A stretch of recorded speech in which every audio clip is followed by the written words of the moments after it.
maka bentengi diri kita dengan sikap sabar. Karena sehebat apapun manusia tanpa kesabaran, maka sesungguhnya tidak menjadi manusia yang terhebat di mata Allah Subhanahu wa taala.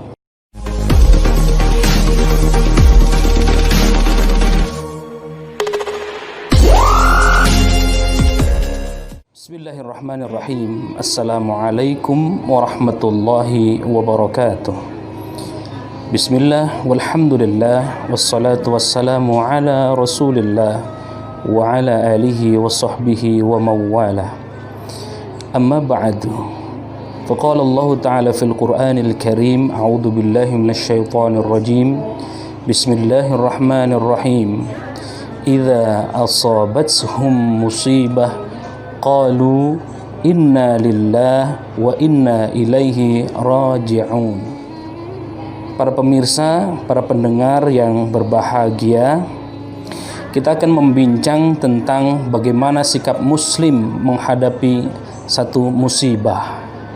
Termasuk sekarang atau hari ini, tahun ini kita sedang diuji oleh Allah Subhanahu wa taala dengan pandemik global COVID-19.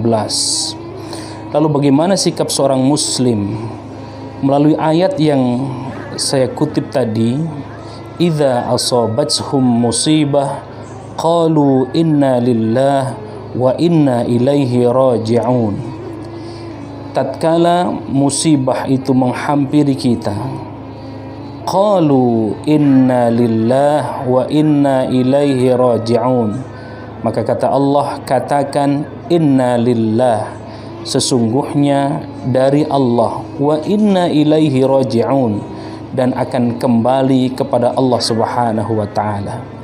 Sedahsyat apapun musibah, sesungguhnya musibah yang Allah turunkan itu, yang Allah timpakan itu, kalau kita mau mengutip ayat yang lain, la yukallifullah nafsan illa wus'aha.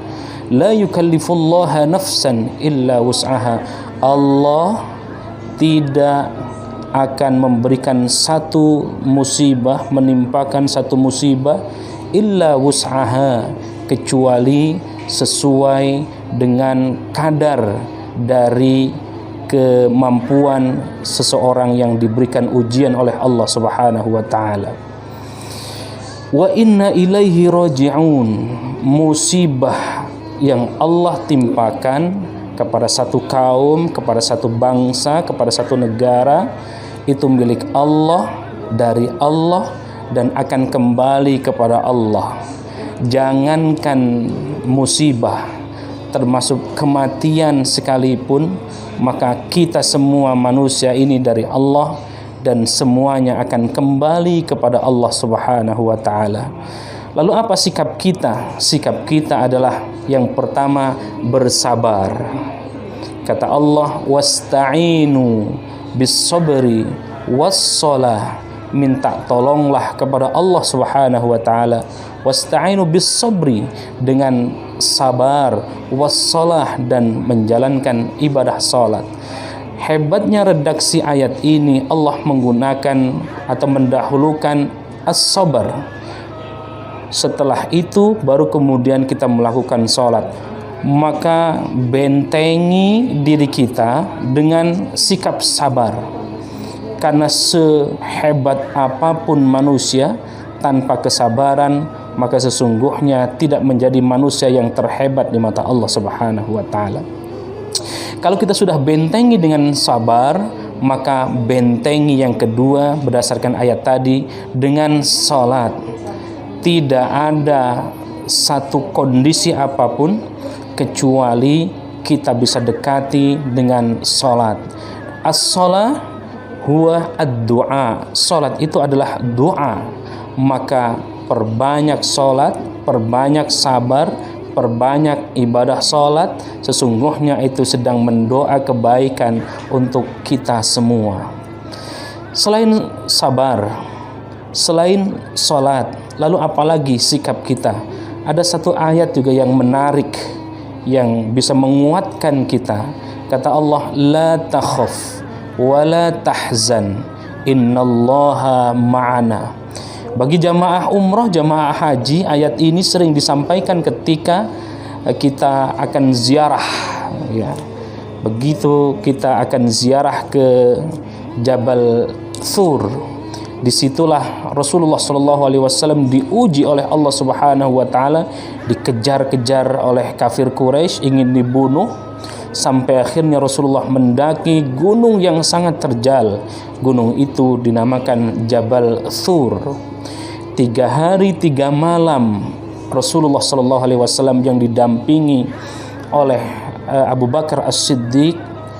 Lalu ayat yang turun ketika itu, ayat yang disampaikan ketika itu, karena Abu Bakar As-Siddiq gelisah, dikhawatirkan Rasulullah SAW akan terbunuh, melalui ayat yang disampaikan oleh Allah Subhanahu wa Ta'ala, la takhaf wa la tahzan innallaha ma'ana.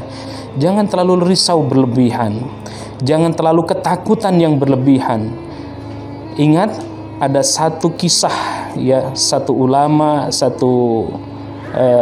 yang syekh yang mukasyafah itu, bertemu dengan satu pasukan, yang pasukan itu mengabarkan bahwa dia membawa satu penyakit di Baghdad ketika itu, dan dia mengabarkan juga kepada syekh itu yang meninggal selama 1 tahun pandemi itu, yang meninggal 1000 orang. Nah, begitu 1 tahun kemudian bertemulah seorang syekh yang mukasyafah itu, ternyata yang meninggal bukan 1000 orang, tetapi sampai 10.000 orang. Lalu syekh ini kira-kira berkomentar, dulu ketika ketemu engkau mengabarkan 1000 orang yang akan meninggal, tetapi kenapa itu justru malah 10.000 orang yang meninggal? Lalu apa kata yang ketemu syekh tadi? 1000 orang memang betul yang meninggal, lalu 9.000 orang itu karena ketakutan, dan karena ketakutan itu kemudian dia meninggal. Nah, ini kontekstual dengan ayat yang tadi saya sampaikan, la takhaf wa la tahzan innallaha ma'ana.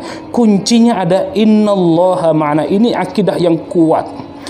Sesungguhnya Allah beserta kita ketika dalam kondisi apapun, dalam kondisi bagaimanapun kita melibatkan Allah, maka tidak ada yang tidak mungkin buat Allah Subhanahu wa Ta'ala. Maka sikap kita sebagai muslim jangan terlalu takut berlebihan, karena sesungguhnya kita punya Allah yang maha besar, yang maha agung, yang maha menyembuhkan. Ini saja yang bisa saya sampaikan. Wabillahi taufiq wal hidayah wal afu minkum. Wassalamualaikum warahmatullahi wabarakatuh.